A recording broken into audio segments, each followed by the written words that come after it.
आज मैं सुबह से बहुत खुश था। बात-बात पर मेरी हँसी छूटे जा रही थी। मैं दोस्तों के छेड़छाड़ और हँसी मज़ाक से बहुत लुत्फ़ उठा रहा था। कल मेरी शादी है, मेरी मोहब्बत के साथ। मेरी मोहब्बत ही मेरी हमसफ़र बनने जा रही थी और उसके साथ जीवन बिताने का सपना इस कदर सुंदर था कि मैं खुशी से पागल हुआ जा रहा था और मेरा बस चलता तो वक़्त की रफ़्तार को मैं धीमा कर देता। अब जब बात-बात पर मेरे दोस्त मुझे चिढ़ाते, मुझे तंग करते, तो मैं भरपूर हँसी से उनके मज़ाक का जवाब देता था। और आज रात को मेरी मेहंदी थी। सब दोस्त घर में इकट्ठे हो गए थे। हम सब लोग मिलकर शादी को यादगार बना रहे थे। मैं अपने दोस्त का शुक्रगुज़ार था, जिन्होंने मेरे इस खुशी के मौके पर मेरे साथ निभाया था और अपनी खुशी का भरपूर एहसास दिलाया था। तभी जब मैं अपने दोस्तों और परिवार के साथ बैठा हुआ था, मेरे नंबर पर बार-बार रूपा की कॉल आने लगी। आज के दिन भी रूपा को चैन नहीं था। वो रोज़ाना घंटों मुझसे बातें करती थी। कल तो हमारी शादी होने वाली थी। बस आज का ही तो दिन था और कल तो उसे हमेशा के लिए मैं यहाँ पे ले आता और फिर उसके बाद सारा जीवन उसके साथ बिताता और हम दोनों एक साथ रहते। तभी मैं उसको तंग करने के लिए उसकी कॉल ही नहीं उठा रहा था। मगर जब वो लगातार कॉल करने लगी और फिर उसके बाद जब उसने मेरी माँ के नंबर पर कॉल करके मुझसे बात करवाने को बोला, तो ये देखकर मैं हैरान रह गया कि यकीनन कोई ऐसी बात थी जो उसे परेशान कर रही थी और वो मुझसे बात करना चाहती थी। इसलिए मैंने फिर खुद उसके नंबर पर कॉल किया और जब उसकी आवाज़ सुनी तो मैं दंग रह गया। वो बुरी तरह से रो रही थी और रोते-रोते हिचकी ले रही थी। मैं हैरान रह गया था। मैंने कहा, तुम्हें क्या हो गया? तुम हिचकियाँ क्यों ले रही हो? मुझे बताओ, सब ठीक तो है ना? तुम्हारी तबीयत तो ठीक है ना? तुम्हें किसी ने कुछ कहा तो नहीं? तुम्हें कुछ चाहिए? तुम क्यों शादी के फंक्शन को बिगाड़ रही हो? मेरे दिमाग में जो-जो सवाल आते गए, मैं उससे पूछता चला गया और वो मेरे हर सवाल का जवाब नहीं में दे रही थी। जब उसका रोना बंद ना हुआ, तो फिर मैं खुद भी बहुत परेशान हो गया। सब घरवालों से मैंने एक दोस्त से मिलने का बहाना बनाया और घर से निकल पड़ा। और फिर जब मैं रूपा के घर गया, तो उसकी भी सहेलियों और परिवार वाले वहाँ पर मौजूद थे। जब मैं रूपा से मिलने की बात की, तो वो सब भी मुझे छेड़ने लगे और कहने लगे कि अब कल ही आपकी रूपा से बात हो सकती है। कल तक के लिए अब आपको सब्र करना होगा। मगर मेरा अभी रूपा से बात करना बहुत ज़रूरी था और फिर मैं उसकी सहेलियों को एक तरफ करके रूपा के कमरे में गया, तो दरवाज़ा अंदर से बंद था। मैं हैरान रह गया। न जाने रूपा इस वक्त दरवाज़ा बंद करके क्यों बैठी हुई थी। मैं दरवाजे पर दस्तक देने लगा और साथ ही साथ उसे आवाज़ भी दे रहा था। तभी रूपा ने मेरी आवाज़ सुनकर दरवाज़ा खोल दिया और जब मैं कमरे में दाखिल हो गया, तो कमरे में हर तरफ अंधेरा फैला हुआ था। मैं कमरे की लाइट को ऑन करने लगा। जब मेरी नज़र रूपा के चेहरे पर पड़ी, तो मेरे दिल को जैसे धक सा लगा था। वो रो रही थी और रोते-रोते उसकी आंखें सूजी हुई थी। मगर मेरे लिए खतरे की बात उसका हुलिया था। उसके चेहरे और गर्दन पर चोट के निशान थे और उसके कपड़े जगह-जगह से फटे हुए थे। मैं देखकर परेशान हो गया और उसे दोनों बाजू से पकड़कर हिलाने लगा। मुझे बताओ, तुम्हें क्या हुआ है? तुम्हारा ये हाल किसने किया? मेरी आंखों में खून उतर आया था। मेरा बस नहीं चल रहा था कि जिसने रूपा के साथ ये गलत किया है, उसे मैं जान से मार दूंगा। मगर मैं मन ही मन ये सुनने की कोशिश कर रहा था कि तुम्हें गलतफहमी हुई है, ऐसा कुछ नहीं है। या फिर मैं इस बात का इंतज़ार कर रहा था कि वो मुझे कहे कि मैं तुम्हारे साथ मज़ाक कर रही थी। मैं तो तुम्हारी मोहब्बत को चेक करने के लिए ये सब कह रही थी कि मैं तुमसे कितना प्यार करती हूँ। मगर ऐसा कुछ भी नहीं हुआ। वो रोते-रोते ज़मीन पर बैठ गई। उसकी हालत ऐसे इंसान की तरह हो रही थी, जो अपना सब कुछ हार चुका हो, सब कुछ लुटा चुका हो। जब मैं उसकी हालत देखा, तो मैं भी उसके सामने ज़मीन पर बैठता चला गया और उसके सामने हाथ जोड़कर कहने लगा कि भगवान के लिए मुझे तो बताओ कि असल में तुम्हें हुआ क्या है? तुम इस तरह से क्यों रो रही हो? मुझे बताओ, वरना मेरा दिल बंद हो जाएगा। तुम नहीं जानती कि मेरे दिल पर इस वक्त क्या कयामत गुजर रही है। मेरा इतना ही कहना था कि उसने अपनी सुर्ख आंखें मेरे चेहरे पर डाली और फिर कहने लगी, अगर मैं तुमसे ये पूछूं कि तुम मुझसे कितना प्यार करते हो, तो तुम इस बात का क्या जवाब दोगे? मैंने उसके चेहरे को अपने दोनों हाथों में थाम लिया और उसे कहने लगा कि मैं तुमसे कितना प्यार करता हूँ, जिसकी मिसाल देना मुश्किल है। मगर आप मुझे बताओ कि क्या हुआ है। तभी वह कहने लगी, अगर मेरे साथ कोई हादसा हो जाए तो क्या तुम मुझे अपना लोगे या मुझे छोड़ दोगे। वो क्या कहना चाह रही थी मैं उसकी बात को समझ गया था, और जो मेरे दिमाग में ख्याल आ रहा था अपने उस ख्याल को झुटलाना चाहता था। तभी मैं उसे कहने लगा कि मुझे खुलकर बताओ, तुम मुझ पर भरोसा करो, मैं तुम्हें कभी भी नहीं छोड़ूंगा, चाहे कुछ भी हो जाए। उसने आज भरी नजरों से मेरी तरफ देखा था। क्या तुम सच कह रहे हो? चाहे कुछ भी हो जाए तुम कभी मेरा साथ नहीं छोड़ोगे? मैंने हाँ में सर हिलाया और उसके डर को दूर करने की कोशिश की। तभी वो कहने लगी कि आज मैं पार्लर में गई थी, मेरे साथ मेरी एक दोस्त थी। मेरी दोस्त को ज़रूरी काम से कहीं जाना पड़ गया था और वापसी पर मैं अकेले ही घर आ रही थी। रास्ते में मेरी गाड़ी खराब हो गई और अभी मैं घर कॉल करके किसी को बुलाने ही वाली थी। तभी किसी ने मेरे मुंह पर हाथ रख दिया और मुझे खींचता हुआ जंगल में ले गया। वहां एक गाड़ी में बिठाकर न जाने कहाँ लेकर गया। वहां पर 4 लोग थे और उन चारों ने मेरे साथ दरिंदगी की, मेरे साथ दुष्कर्म किया, मेरी जिंदगी खराब कर दी। ये बात बताकर वो फिर से रो पड़ी। उसकी बात सुनकर मेरा सर घूम गया था। दिल कह रहा था कि सारी दुनिया को आग लगा दूं, उन लड़कों के टुकड़े टुकड़े कर दूं जिन्होंने मेरी होने वाली बीवी के साथ ये सब किया। कितनी देर लगी थी मुझे खुद को संभालने में, अपना गुस्सा शांत करने में। मगर तभी मेरा दिमाग में एक चेहरा लहरा गया था। वो चेहरा जो रोते हुए मुझे क्या कह रहा था कि आज जो कुछ तुमने मेरे साथ किया है कल को तुम्हें ये बताना पड़ेगा, और तब तुम्हें एहसास होगा कि किसी की बेबसी की हालत पर क्या होता है। उसके दिल से जो आह निकलती है वो अगले इंसान को भी तबाह बर्बाद कर देती है। जिस तरह तुमने मुझे बर्बाद किया है कल को तुम भी इसी तरह बर्बाद हो जाओगे। तुमने मेरे दिल की खुशी छीन ली है तो तुम्हें भी खुशी नसीब नहीं होगी। ये सारी बातें किसी फिल्म की तरह मेरी आंखों के सामने घूम रही थी और फिर मैं अपना सर दोनों हाथों में थाम के रह गया था। समझ नहीं आ रहा था कि क्या करूं। मेरा दिल कह रहा था कि रूपा को इस हालत में तन्हा छोड़कर चला जाऊं, और फिर दिमाग कह रहा था कि नहीं, मुझे ऐसा नहीं करना चाहिए। रूपा के साथ जो कुछ हुआ है वो मेरे ही गुनाहों का नतीजा है, और अगर मैं रूपा को छोड़कर चला गया तो उसे जिंदगी भर भरोसा उठ जाएगा। और वैसे भी उसके साथ जो कुछ हुआ है उसमें उसका कोई कसूर नहीं।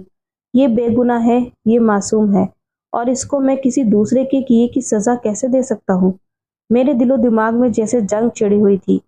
दिल कुछ कह रहा था, दिमाग कुछ कह रहा था, और रूपा वहां से उठकर चली गई। रूपा की मोहब्बत मुझे बार बार उसकी तरफ खींच रही थी। वो मुझे बार बार एहसास दिला रही थी कि मेरे होने वाली बीवी को मुझसे पहले कोई और इस्तेमाल कर चुका है, और मैं सोच रहा था कि दोबारा उसे कैसे अपनाऊं। तभी मैंने उसे उन लड़कों के बारे में पूछा। वो जो कुछ भी जानती थी मुझे बता दिया, और फिर मैं लंबे लंबे सांस भरते हुए वहां से उठकर आ गया था। और उसकी सहेलियां मुझे छेड़ने लगी। अगर ये हादसा ना हुआ होता तो मैं ये छेड़खानी से लुत्फ उठा रहा होता, इस बात का भरपूर जवाब भी देता। मगर अब जो कुछ मुझ पर बीत चुका था उसके बाद मैं किसी की मजाक का जवाब देना तो दूर की बात, मैं किसी से नजर मिलाने के काबिल खुद को नहीं समझ रहा था। बार बार मेरी वहम के पर्दे पर वो चेहरा लहरा रहा था, और बार बार आंखों के सामने रूपा के आंसू भरा चेहरा भी नजर आ रहा था। ऐसे परेशानी में घिरा हुआ था, मैं क्या करूं क्या नहीं। और फिर मैं अपने एक दोस्त के पास चला गया।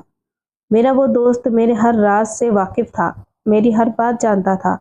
तभी मैंने उसे कहा कि मैं एक काम करना चाहता हूँ, मगर ख्याल रहे कि मेरे उस काम में मेरा नाम ना आए। मेरा दोस्त मेरी ये बात सुनकर हैरान रह गया और कहने लगा कि ऐसी कौन सी खास बात है जो तुम करना चाहते हो, और तुम इस बात की भी परवाह कर रहे हो कि तुम्हारा इसमें नाम ना आए। और फिर मैंने अपने दोस्त को कहा कि अपने साथ 4 दोस्तों को मिला लो और फिर मेरे साथ चलकर मेरे होने वाली बीवी के साथ। मेरा शुमार एक हैंडसम नौजवान लड़कों में होता था। लड़कियां मुझे देखते ही मुझ पर आशिक हो जाती थी।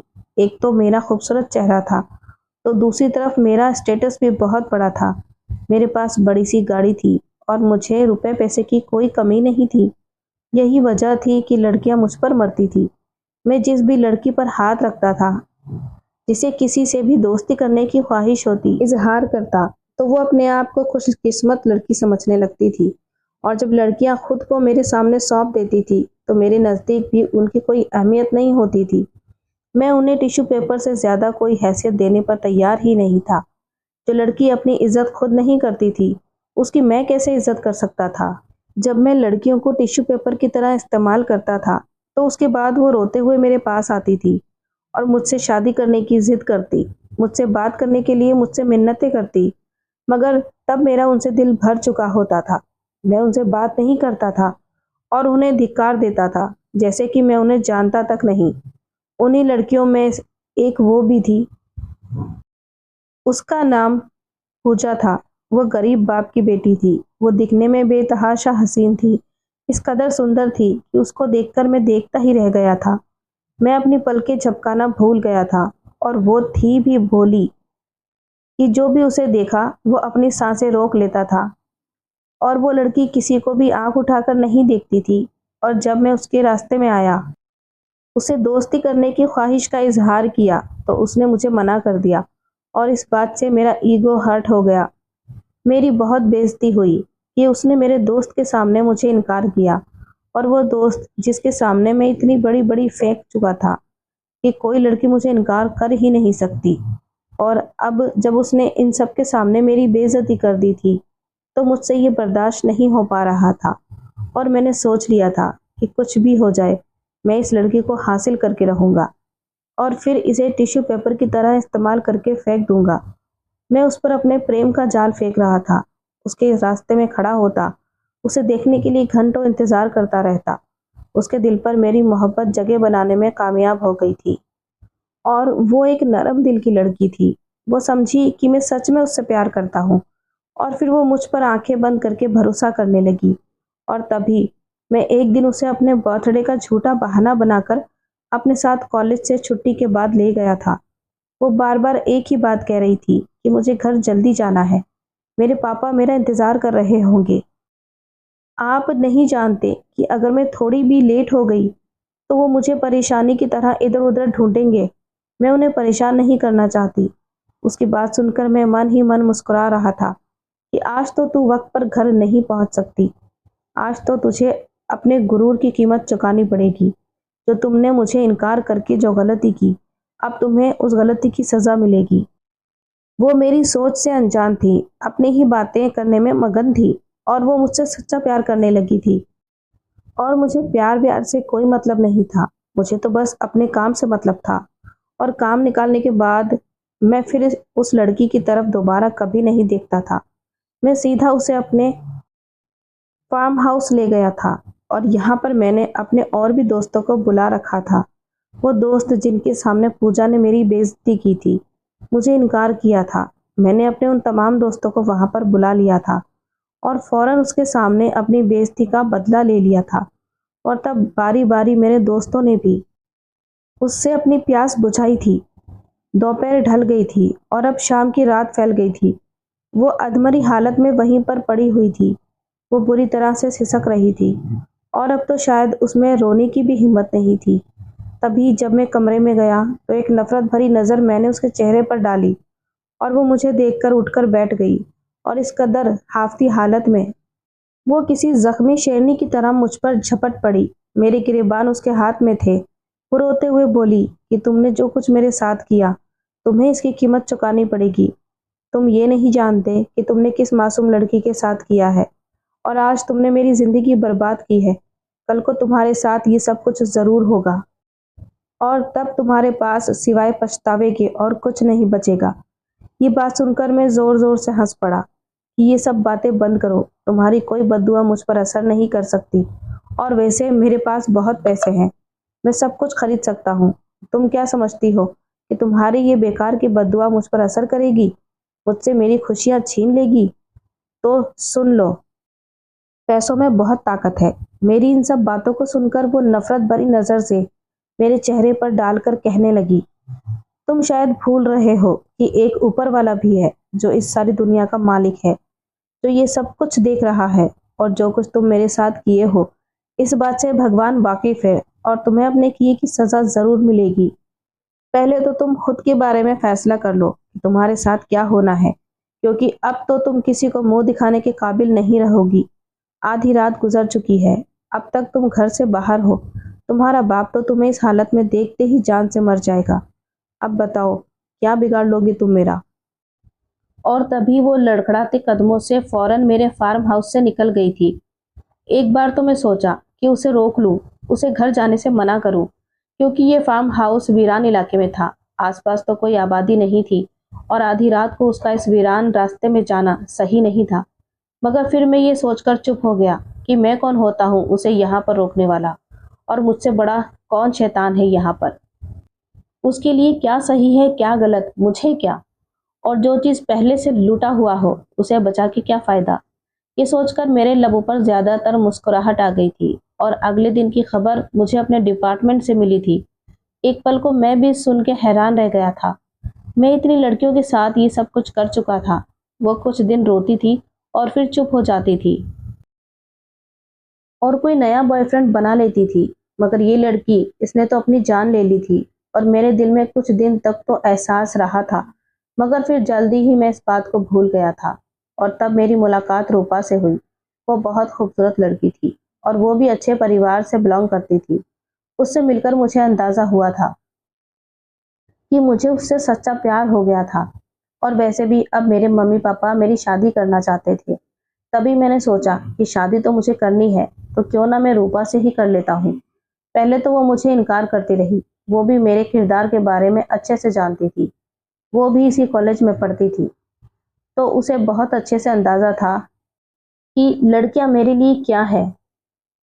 मैं उसके बाप के घर रिश्ता लेने के लिए गया। तब रूपा को इस बात पर यकीन आ गया कि मैं उससे सच्चे मोहब्बत करता हूँ, और फिर वो भी मुझे पसंद करने लगी। और हम दोनों की रजामंदी से हमारा ये रिश्ता तय हो गया।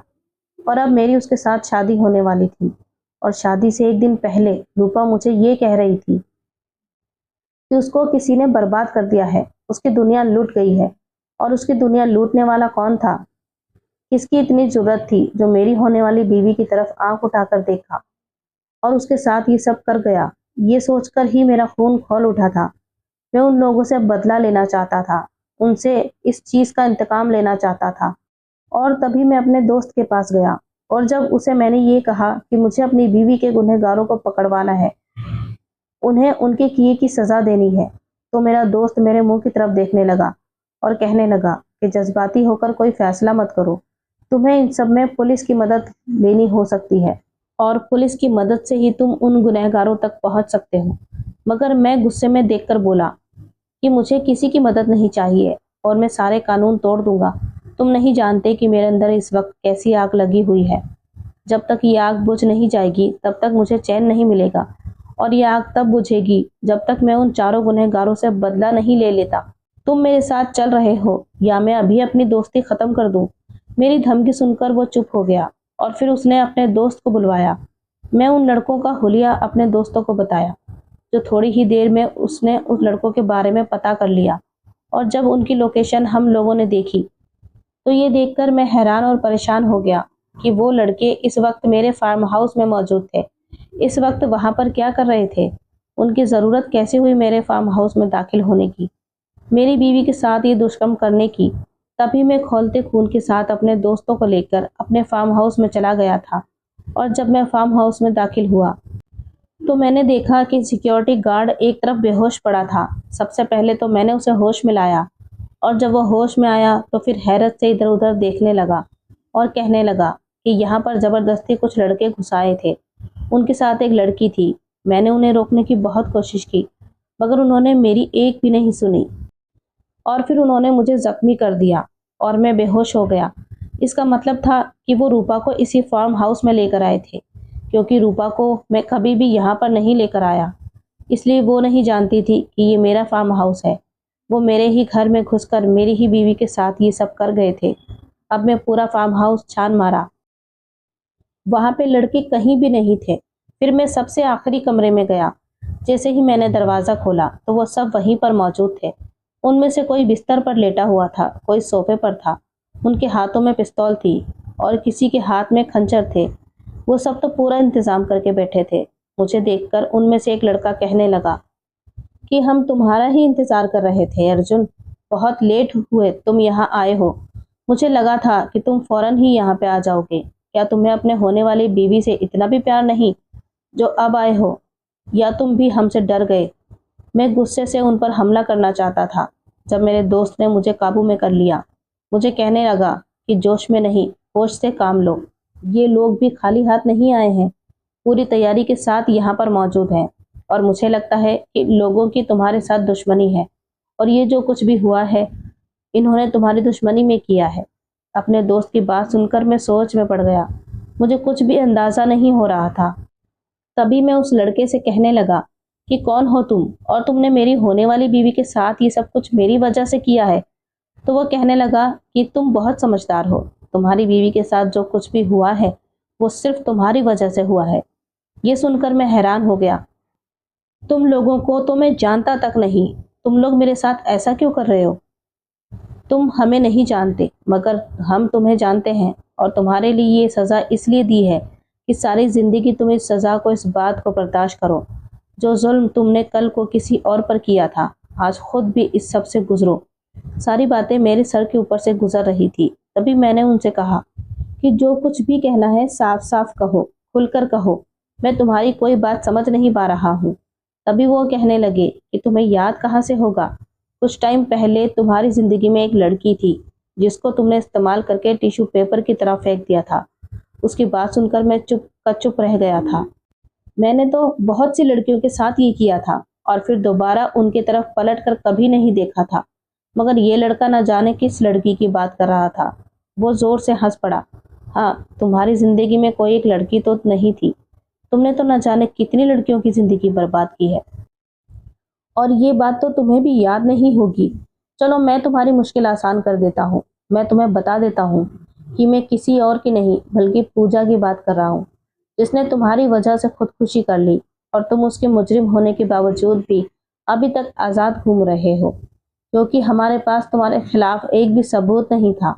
तभी तो तुम कानून की गिरफ्त से आज़ाद हो, और वैसे भी तुम्हारे जैसे बड़े लोगों का कानून भी तो कुछ नहीं बिगाड़ सकता। तुम बड़े बाप के बेटे हो। अगर तुम्हारे खिलाफ सबूत भी मिल जाता तो पैसा देकर तुम खुद को छुड़वा सकते थे। उसके बाद उसकी बात सुनकर मेरी आंखों के सामने पूजा का चेहरा घूमने लगा, और उसकी वो तस्वीर भी मेरी आंखों के सामने लहराने लगी जो अखबार में छपी थी। खुदकुशी करने के बाद उसका चेहरा काफी हद तक सूज गया था, क्योंकि उसने खुद को पंखे से फांसी लगा ली थी। मैंने उस लड़के से कहा कि तुम कौन हो, तुम्हारा उससे क्या ताल्लुक था?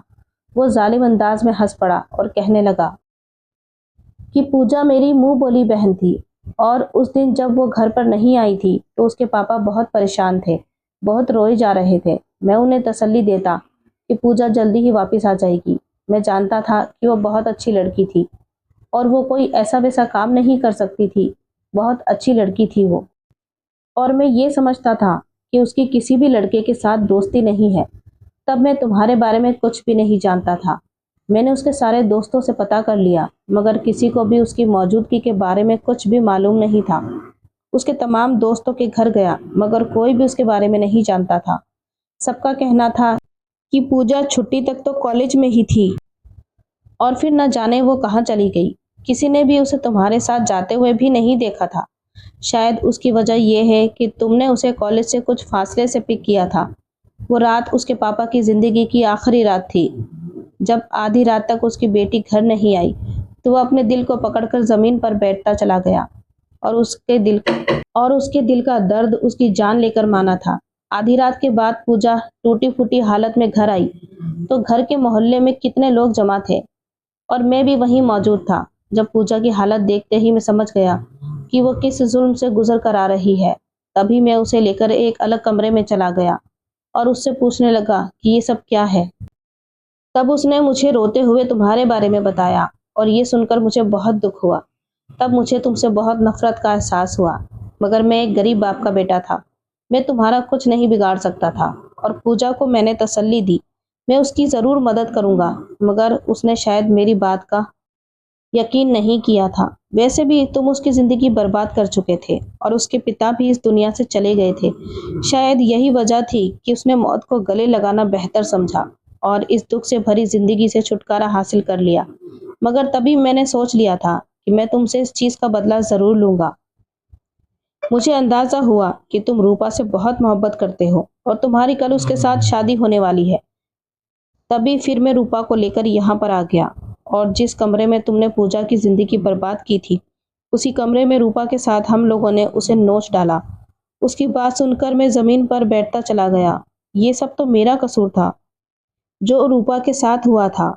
और मैं दहाड़े मार मार कर रोने लगा था। मैं रूपा से बहुत मोहब्बत करता था और अब उसको छोड़ने के लिए मैं खुद में हिम्मत नहीं कर पा रहा था।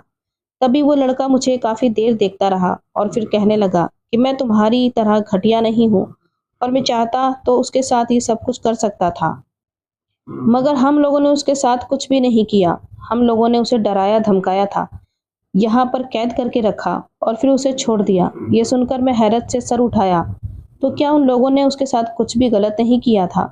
मेरी आंखों में बेचैनी देखकर वो कहने लगा, तुम्हारे लिए यही सजा काफी है। जो कुछ तुम सोच चुके हो, जो कर चुके हो, तुम्हारी बाकी की जिंदगी के लिए ये सब काफी है और मैं तुम्हें यही सबक देना चाहता था। और उसके बाद मैं हारे कदमों से बाहर आ गया और अपने दोस्त को कहा कि हमारा उसके साथ कोई दुश्मनी नहीं है। इन लोगों ने जो कुछ भी किया है, मुझे मेरी ही बात का जवाब दिया है। उन लोगों ने रूपा के साथ कुछ भी नहीं किया, बस उसे डरा धमकाकर छोड़ दिया। उन्होंने रूपा को ये सारी बात बता दी थी और रूपा सब कुछ मुझसे सुनना चाहती थी। और अब जब उसे मेरा सच मालूम हो गया तो वो मुझसे नाराज हो गई थी। वो मुझसे बात नहीं कर रही थी। मैंने उससे बहुत मुश्किल से ये बात कहकर मनाया कि मैं आज के बाद कभी किसी लड़की की तरफ आंख उठाकर भी नहीं देखूंगा। उसके बाद मैं सुधर गया था। मैं कभी भी किसी लड़की के बारे में कुछ नहीं सोचता था। वो रात आज तक मुझे याद थी और उस रात को याद करते ही मेरी रूह कांप जाती थी।